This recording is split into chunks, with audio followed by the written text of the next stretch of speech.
Hello, everyone, and welcome. I'm so glad you're here for this special interview with Miles Coleman, and I just want to say a few words first.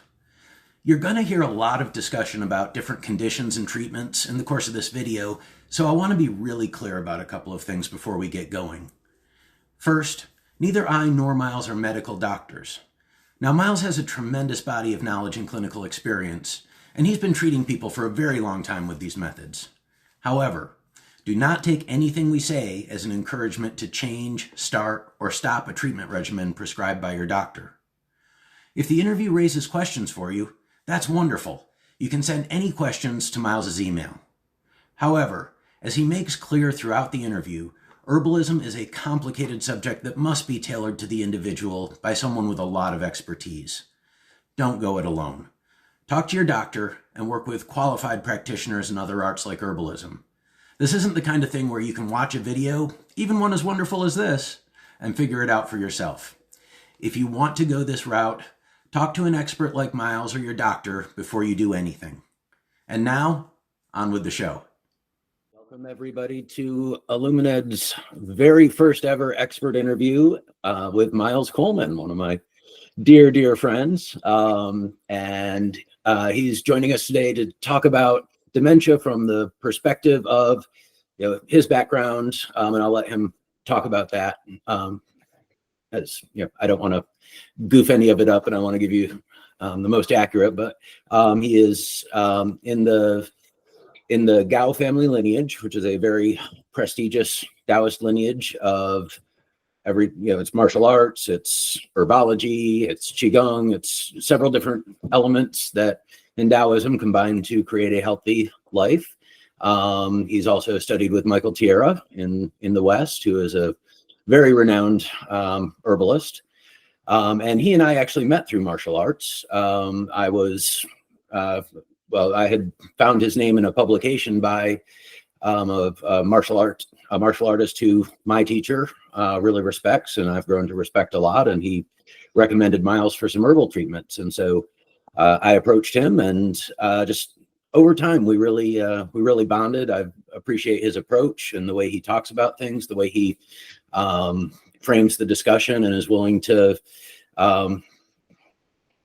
translate it for Westerners like myself who haven't had contact with it before. So that's a big part of the reason why Miles is with us today, and why I've really been excited to have him here. And one of the other aspects that we'll talk about is that his mother also lives with dementia. And so he has a very firsthand experience with what we're all going through, and can really speak to it from his own experience. So Miles, welcome. Do you want to say a little bit about your background and about your companies? Yeah. And again, it's great being here, and it's been a long journey. I'll try to keep this, brief and succinct or whatever. But back in the 70s, martial arts goes through all these booms. Like this art is popular, and then it dies out, and the next fad comes in. So the the 70s were all about kung fu, and everybody wanted to study kung fu. And I'm watching the old David Carradine show, and I'm like 12 years old, 13 years, and I'm just like, this is it, right? Like you live simple. You have this philosophy of not a lot of needs or wants, right? If you need to eat, you pull something out of the ground and you eat it. If you need to heal somebody, you do this. There's no fixed abode, it's like you're wandering. So my joke is I've been trying to be quite Chan Kane the rest of my life. So that just eventually, led me into martial arts and studying with people, martial arts people, and studying a certain branch of kung fu that's, it's considered more external, which means it's more, physical muscle and aerobic and all that. And then kind of leaving that, for some reasons on my own personal journey. And then really going into like what Chinese martial culture would call the internal aspect, where you're working with all your internal organs and spiritual essence and all of that, right? Really, kung fu, it works from the outside in, and it works from the inside out. So the whole idea of internal, external, it's really a foolish argument, but because it's all a circle and continuum. So while I was doing all that, while I was first studying kung fu, Native American friend of mine had bought a book by Michael Tierra. And, when Native folks tell you that they had a dream, you should listen, because it's more than a dream, right?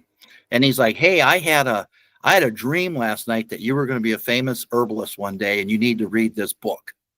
And he hands me this little book by Michael Tierra, and I'm just like, this is amazing. I never knew that anything like any tradition like this existed.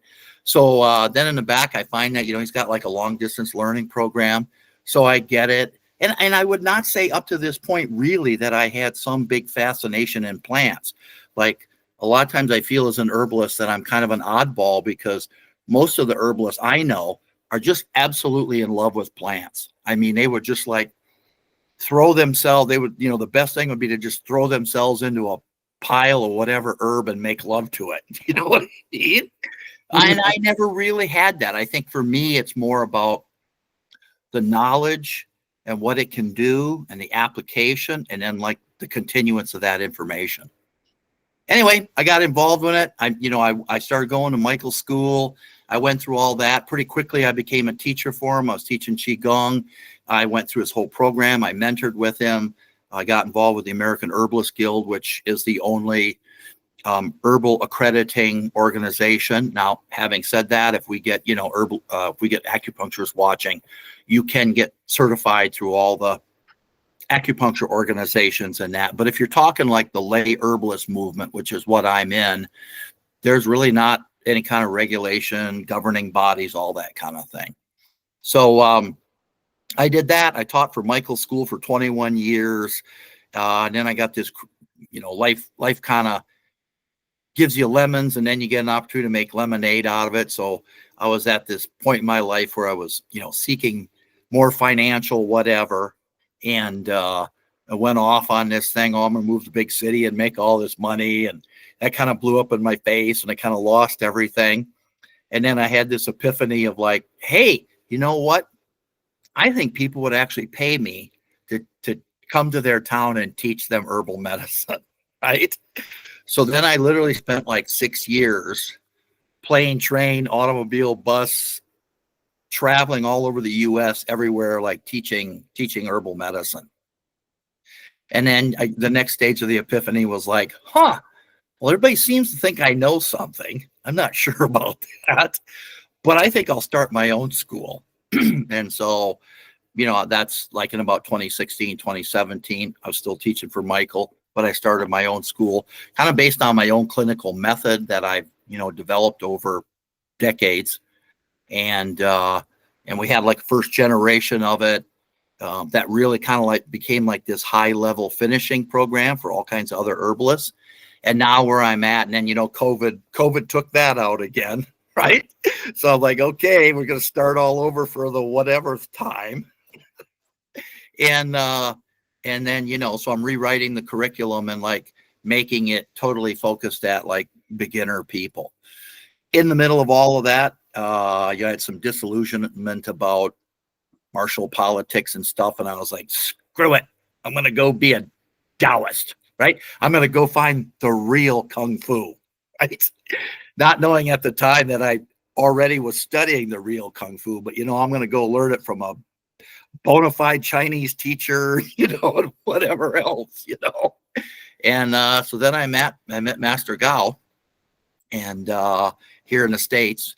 And then I started traveling to Taiwan to, spend weeks, month at a time with him, and, learn all of his stuff. And, he was firmly convinced, like, that we had this connection from lives past, and all the things that happened with that. When we get down to the paradigm shift, I'm really curious to hear you talk about that a little bit, because Western and Eastern medicine are, I mean, I guess in some ways it's fair to say that in places they're fundamentally different. I don't know if they're opposed, but they're a fundamentally different understanding of things. I've heard you say, correct me if I'm not saying it correctly, but that, if you are going to get cut open or have surgery, the West is a great place to do it, but the East has a better understanding of the holistic and herbal and natural medicine. So am I getting that about right? I think so. I think the place that Western medicine really shines is in surgical intervention. I mean, All right. So we had a little, just for those watching at home, noticing the shift in perspective, we had a little glitch with internet, so we've switched to phone. So, right. All right. So we were talking about the paradigm shift between Eastern and Western medicine, and so go for it. Yeah. So I think you were saying a thing about how, like that is where Western medicine, I think, really shines, is in its surgical capabilities. And I say, like, if you get your leg cut off or something, by all means, go to surgeon, and have what done. But can we take herbs that are going to, radically reduce trauma, speed up the healing and things? Yeah, absolutely. So I think it really kind of comes down to Western thought is a very mechanistic thought. It's a factory, and you got machines running, and if something wears out, you just take it out and you put a new one in. Where the Eastern paradigm is really sort of, it's more like a garden. Like, what's the state of the soil, and what are you trying to grow, and is there enough nutrients and fertilizer, and is there water, and obviously too, like, what's the effect of the environment and things. Yeah, the complexity, like, of, as I've taken some classes with Miles, and as you look at in the kind of Taoist herbalist paradigm, the complexity of things is so almost it's daunting to see how much everything is interconnected. And one of the things that initially I really was drawn to you was, I went to your, I read that little blurb in the book, and I went to go buy some of the martial arts liniment that you sold, and I got to your website and I couldn't. There was no. It's like, you got to email me before I'll sell you anything. And I mean, that was intriguing to me, and now I get it, because I love that, because you don't just sell everything to anyone, because Right. there are so many things connected. Yeah. It's really fascinating. Yeah. I mean, realistically, I'm probably not a very good businessman, and, but that is kind of like one of the things I see as Chinese medicine, has come to the West in the last 50 years or something. I'm an old school traditionalist, and I was trained by old school traditionalists.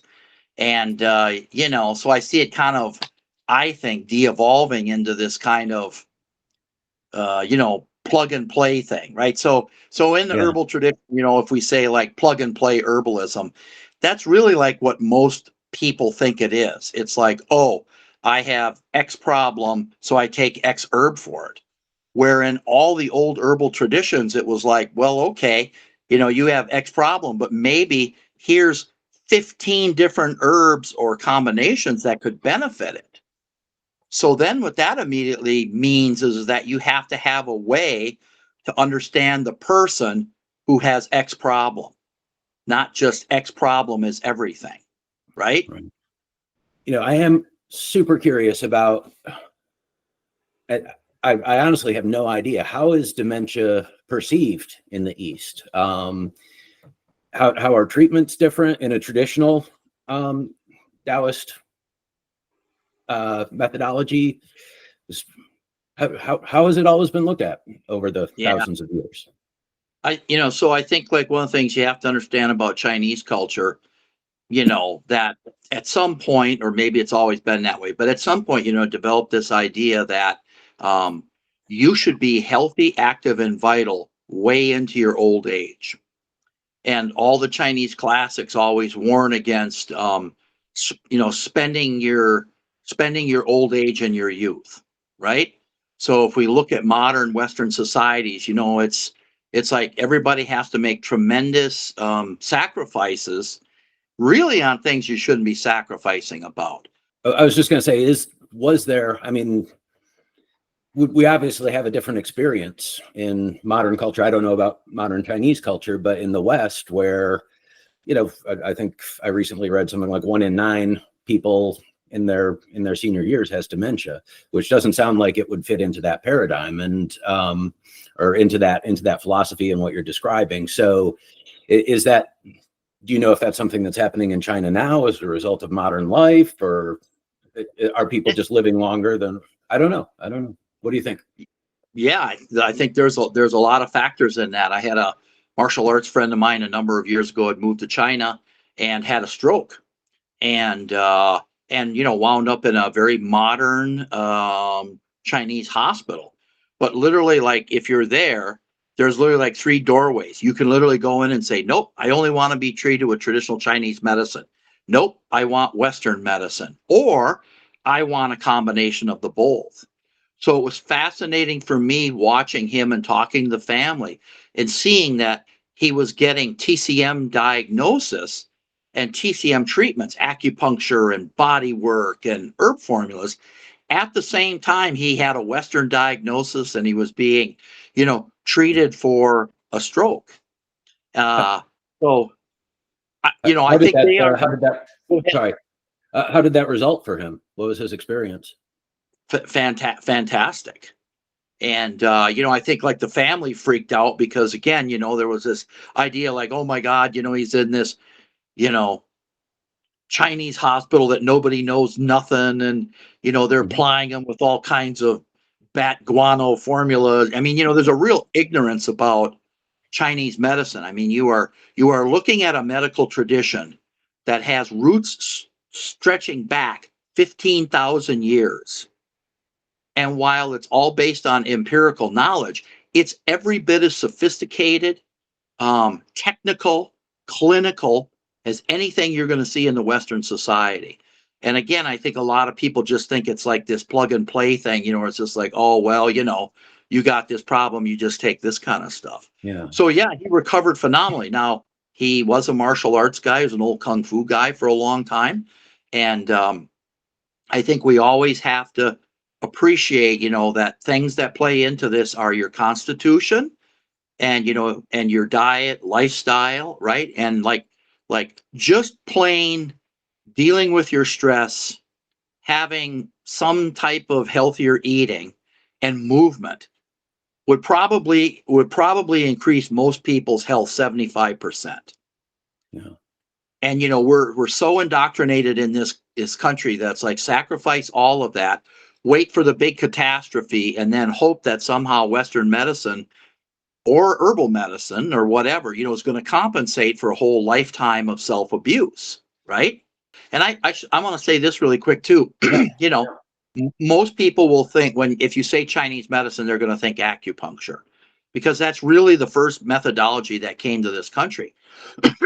But there's 5 branches of Chinese medicine, and in not any really particular order, but it's like you have acupuncture, which is using very small needles into cavities in the body, and you're adjusting the chi flow in the body, basically. You have food therapy. So that's eating energetic, because Chinese medicine is an energetic system. It's something saying, is this hot? Is this cold? Wet? Dry? Is it excess? Is it deficient? So it's an energetic system. So then the eating is all based on that, right? Uh, don't eat ice cream when it's 25 below out, because the energy of ice cream is it's cold and dampening the very energies in the environment that you don't want more of in your body. Then you have a thing called Twin Ah, which is in its original manifestation is sort of like uh, violent chiropractic adjustments meet the Marquis de Sade. Now that don't sound very good, but it's like they do extremely deep tissue kinds of work. A lot of times the kung fu people were the ones who did that because they were setting bones and putting joints back in. But then it has a whole category of other like stretching and rubbing and internal organ massage, and like a whole category of Reiki like methodologies. And then the last 2 branches are, depending on who you talk to, which one's the pinnacle, is herbalism and qigong, right? Which is working with your body's energy movement. So very traditional that, when you worked with someone, they might pick from one or all of these various modalities. And just to say this too, it's like we're really not that far off from that idea, because we do have dietary therapy in this country. We do have various forms of body work. We do have administering external substances internally into the body. Maybe where it differs for us is we have surgery, but it's like that model of having, diet, massage, supplementation from we could say like superfoods and substances, um, physical therapy, you know, now yoga is so prevalent. So we're really actually approaching that same paradigm that's been created. Yeah.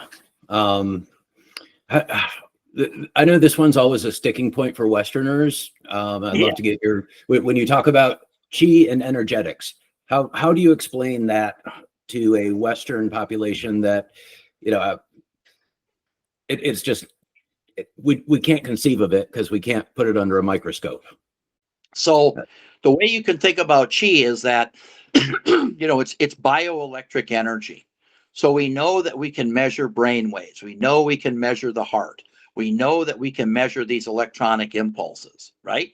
So if you look at your body, think of your body like a house, right? You got all this electrical wiring in there to bring electricity into different rooms, and you got outlets, and you have a fuse box, and you have you know capacitors and transistors, and so it really is your body is this sort of electrical machine. So that's a good way to start getting a handle on it, and then understanding the whole process by which your body breathes and eats, and turns that into like bioelectric energy that's going to run, through all of these circuits, right? So acupuncture is something that focuses on that energy that is found in what they call these meridians, right? So the meridian is simply an energetic pathway uh, by which that organ communicates with the rest of the body. So interestingly enough, when you look at the chi meridians, a lot of times they are falling along, lines of the nervous system and nerve plexus and all that. And so I think the trap is to just think that it's like, oh, well, they're just talking about the nervous system. It's like, well, they are talking about the nervous system, but they're talking about something beyond and behind that. Hmm. Uh, so a great way is to like go and read Yang Ming stuff or watch his DVDs, uh, and to get some kind of a practice, to like go and learn some qigong or study tai chi or yoga. Because if you do it and are diligent at it, you will have sensations and experiences that will defy the Western medical model. Yeah. And you'll find yourself being challenged to suspend your belief system, right? And not just say, well, that's just your imagination and it's placebo effect and it's malarkey and yada yada yada yada.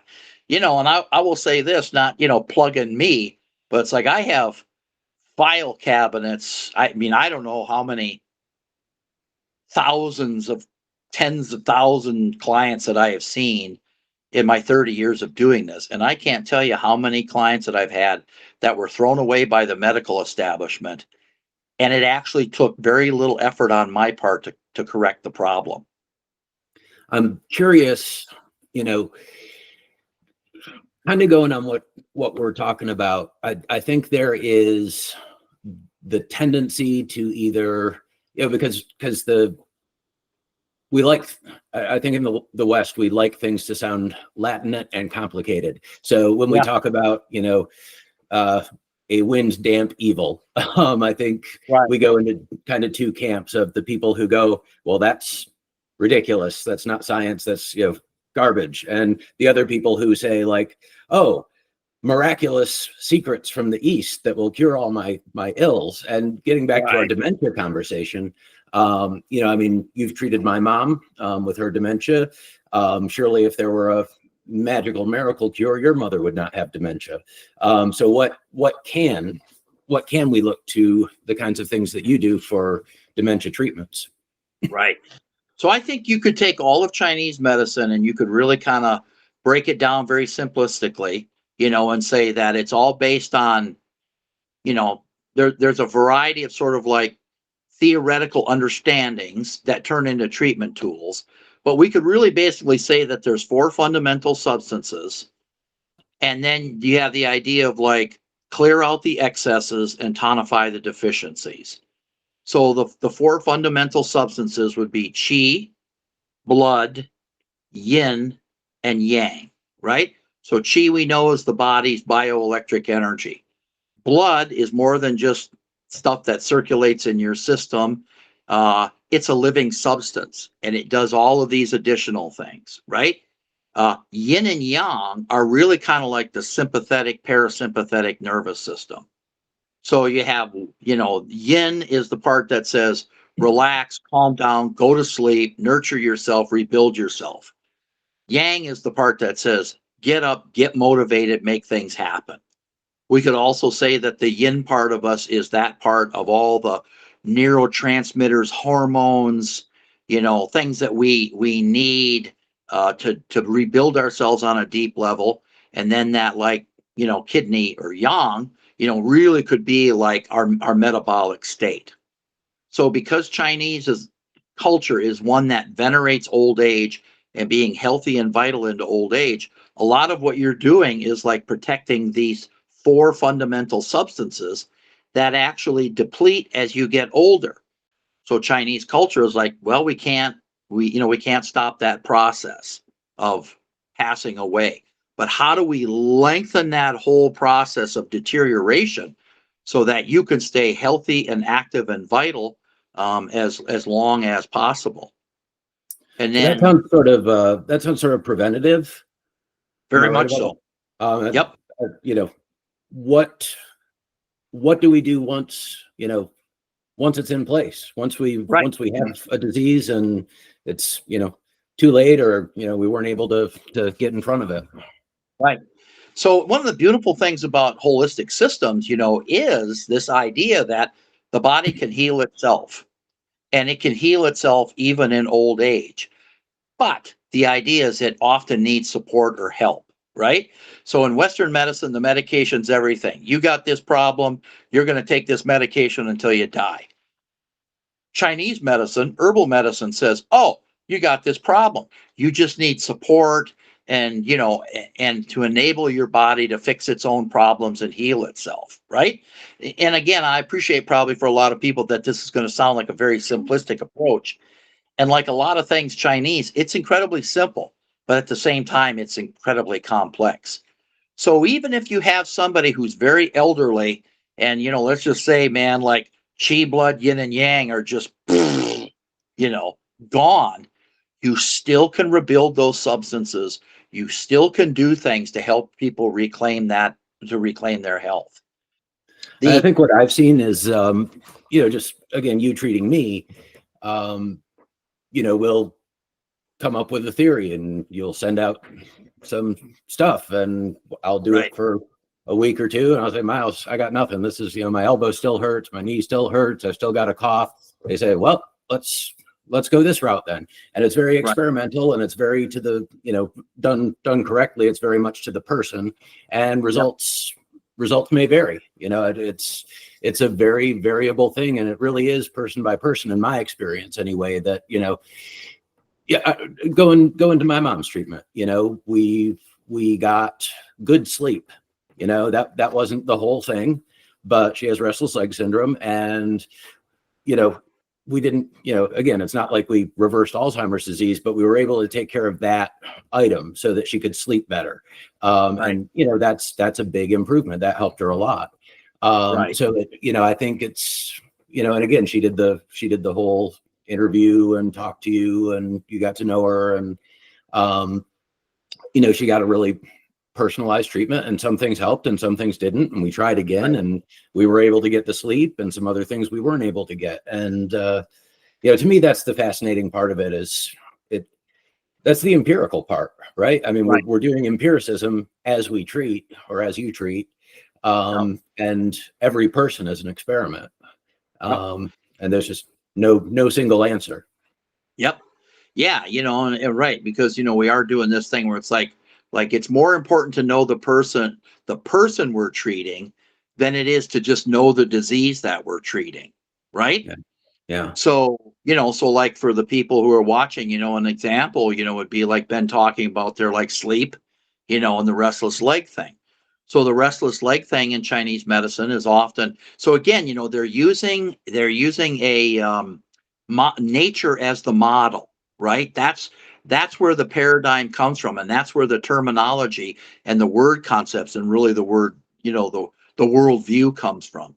So spasmodic, moving kind of stuff like that. That's wind in Chinese medicine. So, you think about that, right? Like there's no wind and then the wind is blowing and we can't see the wind, but we can see what the wind does. We can see how the wind moves the plants and moves the flag or whatever, right? So that wind can come from a variety of places, right? Then, if we look at sleep, often that's deficient blood, which is sort of like anemia, but it's more than that, right? And then you get into this whole Chinese idea that, all of your viscera, all your organs literally have an organ spirit. Okay. So I'm not necessarily, don't freak out everybody by that, but it's like the organ spirit is either like a theme or an idea that organ does, or it is literally like it's part of a heavenly sort of directive. So often what we see in sleep issues is like the inability of particular organs to enable the body to go into a sleep dream state, is impeded or whatever. Hmm. So the beautiful thing about Chinese medicine coming to the West, for 50 years is like so much is being done now to translate these really often esoteric ideas outside. What are they really saying in practical thought? Does this idea really translate to something bona fide, in Western thought? But there are just certain things, that it's like you just hit a dead end, that it's like there's no, there's no way. It's, I guess it's like if you were talking to indigenous people, they might be like, there's no language, there's no word for, in our language for an airplane. You know what I mean? Yeah. Other Yeah. than say, well, it's a big, it's a big flapping bird or something.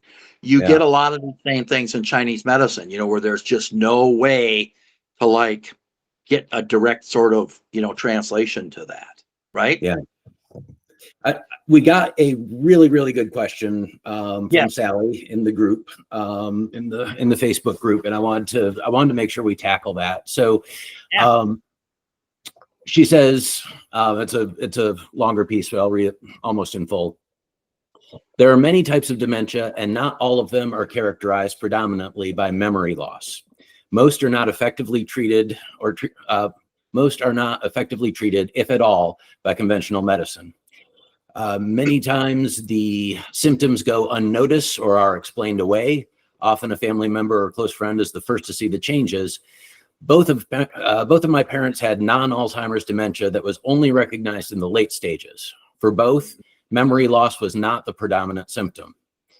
Some other dementias are simply caused by lack of blood due to hardening of the vessels in the brain. The question for Miles: how effective is Chinese medicine at identifying these symptoms, possible causes, and developing a diagnosis?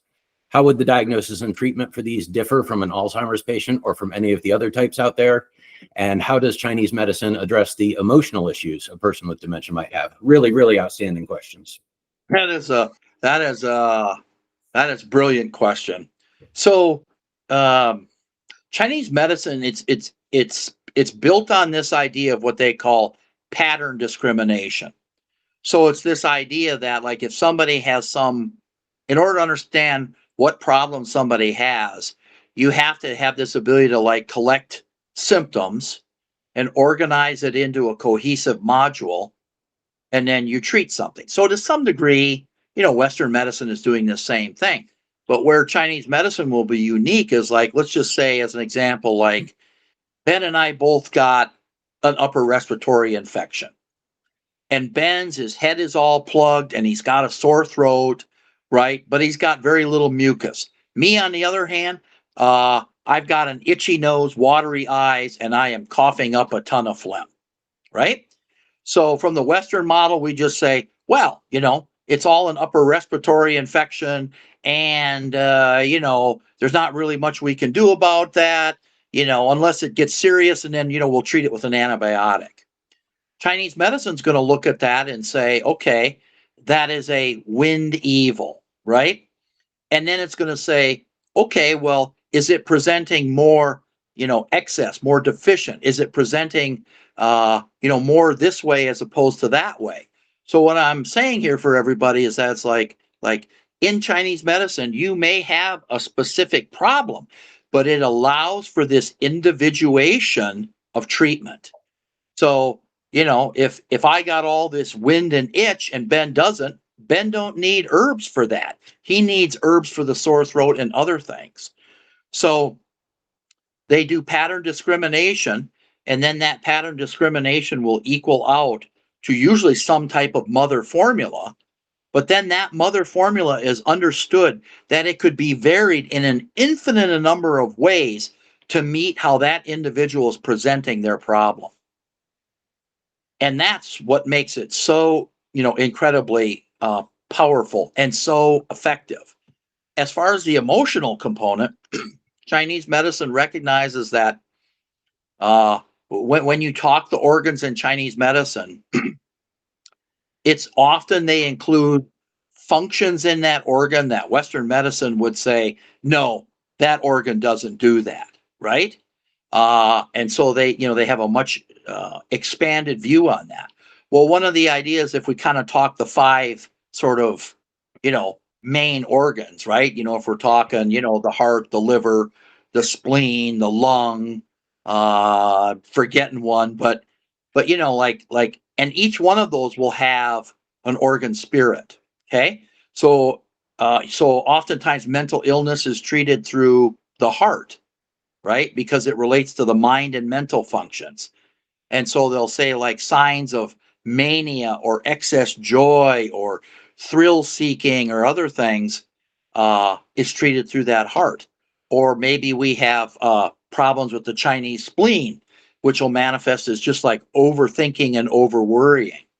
So in this thought process, it's like the mental emotional is just welded right into the physiological organ, right? And so if you're addressing an organ in Chinese medicine, you're also addressing the mental emotional state and vice versa. So would you say that, so let's say we're distinguishing, like Sally's asking, between Alzheimer's and, the multi-infarct stroke dementia or Parkinson's or Lewy body. Is that something using what was the term you used? Something pattern discrimination. Is that something that would go that deep to actually be able to determine the differences there? Yep. Yes. Because and again, we're taking a very superficial, view of it and things, because there are a lot of theoretical ideas and strategies, underpinning this whole thing. So one thing we might see in like, mental issues, might be like what they'll talk about phlegm, right? So it's literally like some type of congealed mass that is blocking the ability of things to happen, right? Or, we might have, cold chi in the body, right? So again, the idea would be like we would be looking at how they're presenting symptoms and how those symptoms could coalesce into patterns.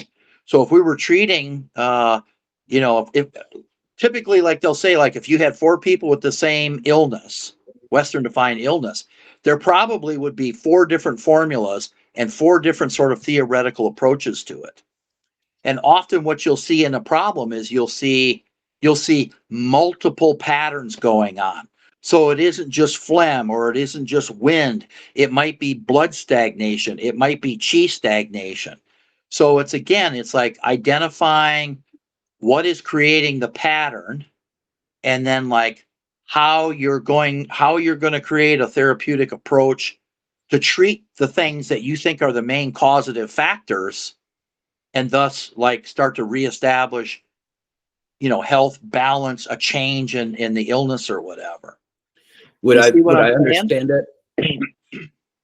tell me if this sounds right. It almost sounds like it doesn't in the Chinese methodology matter as much to say, to divide it like this is Lewy body dementia, this is Alzheimer's, as to say, you are Miles, these are the symptoms you're displaying, and we're going to treat whatever it is that is indicated by what you're showing me, as opposed to dividing it up into, like you said, Crohn's or celiac or, all that. Is that fair? Does that sound right? Yeah, absolutely. And again, the beauty of it is that because we are talking about, dementia and the difficulties with that, the beauty of it is that it's like you may not be able to affect change on the main thing, right? Or you may not be allowed to by the medical establishment, but you can do all these other things that'll support that process. Chinese medicine says the ultimate yin tonic is sleep, right? Hmm. Well, if you can just improve people's nutrition, stress response, sleep, emotional state, guess what? You are going to improve, the main things that are, that are going on. So that's another aspect of Chinese medicine where it plays very well with other things. So maybe the doctors, maybe they have something, a medication that's really going to restore cognitive function. But at the same time, you can be like, well, here are side effects it's going to create, or here are the things it doesn't touch. So let us deal with those things while they fix something else. Yeah. I really like the question about how does Chinese medicine address the emotional issues a person with dementia might have, because I know that's something that probably in the West, I don't know if everywhere, but I know in the West we're certainly drowning in antidepressants and other things that are supposed to emotionally help us, and when you've got dementia and you're dealing with, just watching yourself disappear, how can we, or how can Chinese medicine address something like those emotional issues that people with dementia face? Yeah. And, again, it's because the, Chinese medicine is recognizing that, emotions are valid, emotions are important, emotions can be a causative factor in illness, just like emotions can be a positive causative factor, in your life kind of thing. So because, they're so intimately connected, to treat one is to treat the other kind of thing. And to literally, oftentimes, when we're doing an intake consultation with someone, it's the paradoxical things that Western medicine will dismiss, or it will literally be people going like, I am so, GD pissed off. And you're like, there it is. There's the liver energy, right? So it's, where in Western thought, it's like, well, we're just treating this. Well, what about my emotions? Well, you should go talk to that practitioner about that. So you create this schism and this break between the two instead of saying, that they're one. How do we make one or the other better by treating them as a whole, right? It's the yin and yang theory, right? Mhm. You may have very extreme dichotomies of things, but they actually are reflections of each other and complement each other and can work in a synergistic fashion. Yeah. Does that explain it? I think that I think so. I think that Yeah. question of Sally's is it's just Oh, yeah. it's the bomb. I think we could have done the whole interview around that one. That was just a great set of questions and Yeah. things to think about. So really appreciate that question being submitted. Yeah, I sent just for everybody when they watch this, I sent Ben a document. It's like about a 5-page document, and it's all sort of about how Chinese medicine would treat dementia. And it might be more than a lot of people want to get into, but it sort of breaks down in a rather detailed way, like a lot of these ideas that we're talking about, kind of help you understand that. So I think, hopefully Ben can post that. You can check that out, if you're totally unfamiliar about Chinese medicine and look at it and things, you might look at it and just say, this is more than I want to know. And that's fine. I think it's really more for those who feel intrigued by it or might want to pursue it or just, look deeper or whatever. Yeah. Yeah. That should, if you're watching this video, it should be in the post that the video's in. So I'll be uploading those together. And really appreciate that, Miles. Thank you. Any last words? We're coming to the end. Any last words on dementia in particular, Alzheimer's disease, any of the other things that we're up against in this group? Yeah, I guess too, like Ben and I were talking about, our own personal journeys with our parents and things, and life is a learning experience. And one of my old kung fu teachers used to say, like, if all the lessons in life could be summed up into 10 lessons, 9 of them you'll get, but the 10th one will be yours to struggle with, right? And so, I feel like for myself, like, well, what am I learning as this whole journey with my mom or whatever, and a lot of it is just, I am learning to be a better person, and I am learning, and that revolves around just really strengthening, my patience and kindness. And I think it's particularly challenging right now because we're not living in a particularly patient or kind society right now. But we don't get to pick and choose our lessons a lot of times. So that's the effect it's having on me. It's just learning to be a better person and learning how to sacrifice. I mean, Ben and I had a great discussion about all of that, beforehand about what we're learning and how so much of this is just about surrendering to it. So I guess we could say, like, we're simply having to surrender to the heavenly will. Like, the heavenly will is saying, these individuals, here's where they're at in their life, here's what's going on. There's very little we could do, or very little they'll let us do, or whatever. And so we just kind of have to be you just have to be a witness to some of this, and and you know and accept. I guess acceptance is really the big one, of like, this is the process of life, and we're observing Yeah. all of this and intervening where we can. And then some of it is just to be there and as present as possible for these folks, because I got a pretty sharp mind, but who knows where I'm going to be in 20 years. You know what I mean? And I guess I hope there's somebody, if when my health fails or whatever happens, that there's somebody there to be as patient and kind. So I should work on my own patience and kindness, right? Yeah, the surrender word or the acceptance word. Those are definitely two of the ones that I'm working on, because they're so, I do a lot to help my mom, but I can't fix anything. It's I've said to you before, it's a failing battle by definition, and I still have to put everything I am into it.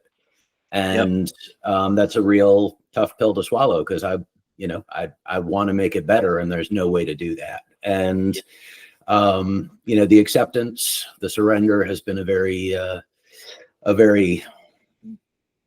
tough pill to swallow, and it's also good medicine.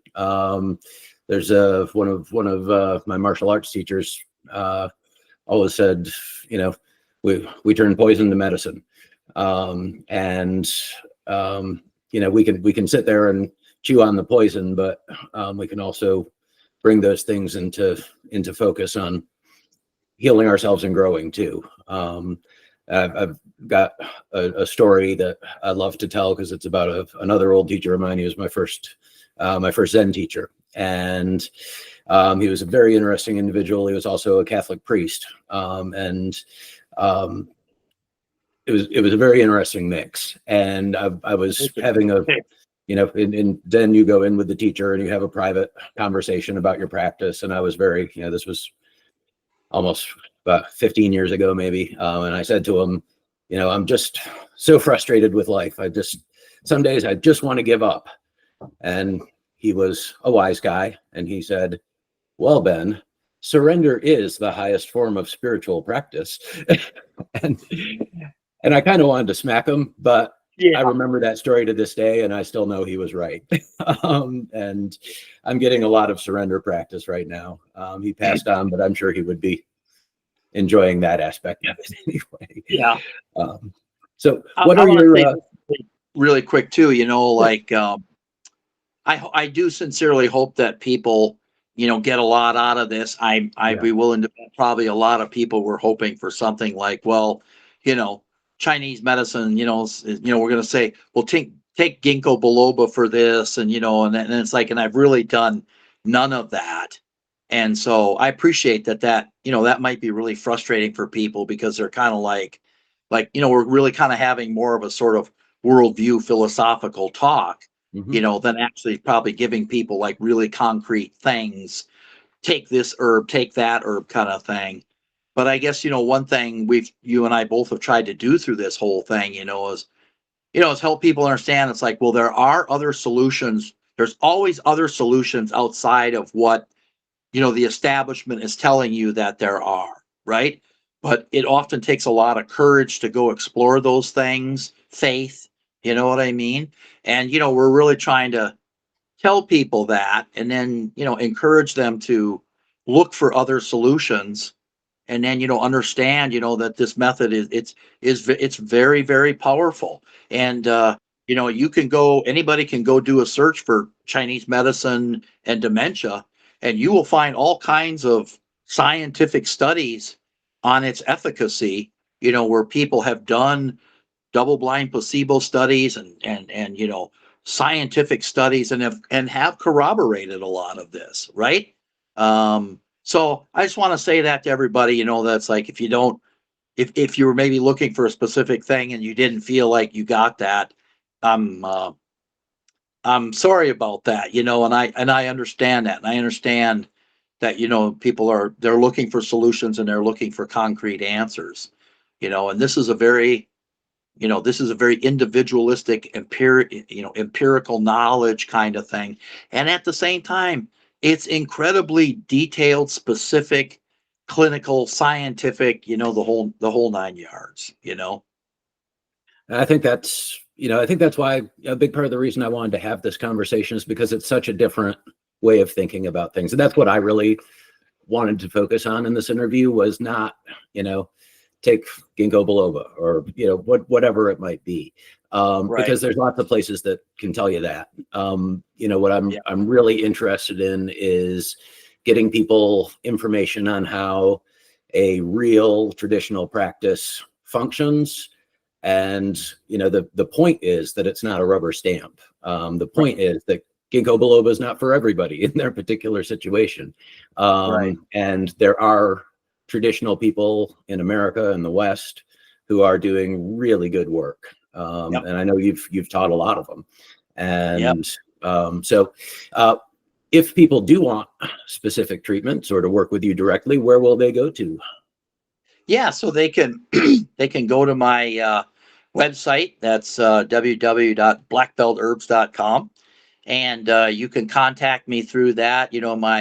My email address is on there. You can find me on Facebook, under Miles Coleman. I've got some other pages there too, pages for the herb school, the 5 element herb school. You can private message me, just reach out. And and I would just say, like, if you do, just be prepared to engage in a discussion. My primary herb teacher there, Michael Tierra, I remember training with him one time, and he was in front of a group of about 100 people, and he said, well, he said, if you think you're just going to give herbs to everybody and they're going to get better, he said, you're sadly mistaken. And I could just see all the crestfallen looks on people's faces. But and then he paraphrased that with saying, like, just because I'm an herbalist doesn't mean I give herbs. And so one thing saying, like, it is a method that works, but there's always this interesting X factor of, like, people's journey. I mean, I've seen people that should never have gotten better, and I sprinkled herbs over the top of them, and it was like lightning and thunderbolts. And then I've seen people that I thought, I've really got a handle on this one, and I couldn't get anything going, right? And so there's always this mysterious kind of factor of, like, people's journey and why things are the way that they are. And then, as herbalists, it doesn't necessarily mean that's all we do. If we can fix something by telling somebody you need to stop drinking a fifth of whiskey a day and you should eat better. You know what I mean? So I think those are important things to know too. Just because we're herbalists doesn't mean we only give herbs. You know what I mean? Yeah. Well, thank you so much. We're gonna wrap it up, Miles. But this was incredible. This was I just personally, I feel lucky to have had this time with you to ask questions. If you're in the Facebook group, everyone watching, Miles is in the Facebook group. I'm sure he wouldn't mind taking a couple questions after this video. And he is very approachable.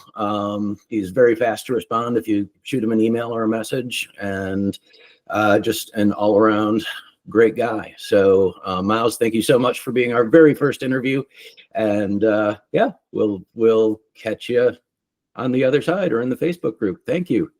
Yeah, let's do some more. All right. All right, thanks so much, Ben. I so highly value your friendship as well and the opportunity.